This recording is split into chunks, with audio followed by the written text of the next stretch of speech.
രണ്ടാമത്തെ വശം കൂടെ നിങ്ങൾ ചിന്തിക്കണം.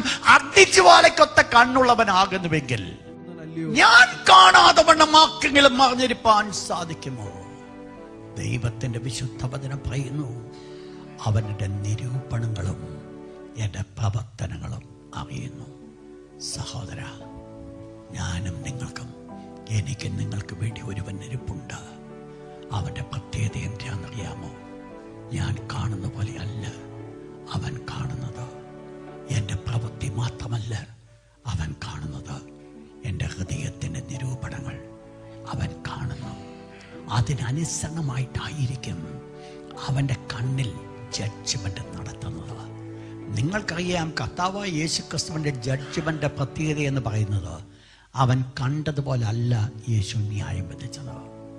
യേശു ന്യായം വിധിച്ചത് പിതാവ് എന്താഗ്രഹിച്ചുവോ അതുപോലെ യേശു ന്യായം വിധിച്ചു. ഇന്ന് ലോകത്തിലെ ജഡ്ജസിന് വേണ്ടത് കണ്ടവരുടെ സാക്ഷ്യമാണ്. പക്ഷേ കർത്താവായ യേശുവിൻ്റെ ജീവിതത്തിലോ ദൈവത്തിലോ അതല്ല. കണ്ടവരുടെ സാക്ഷ്യമല്ല. കണ്ടവർക്ക് തെറ്റിപ്പോകാൻ പറ്റും, പക്ഷെങ്കിൽ ദൈവത്തിന് തെറ്റുപറ്റത്തില്ല. അവൻ മാത്രമേ ഉള്ളൂ നീതിയുള്ള ന്യായാധിപതി. ന്യായം വിധിപ്പാൻ യോഗ്യൻ അവൻ മാത്രം.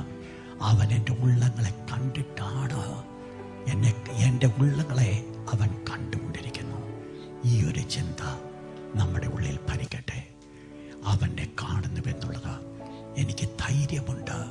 ദ സെയിം ടൈം ഭയത്തോടുകൂടെ ഞാൻ നോക്കേണ്ടതാണ്.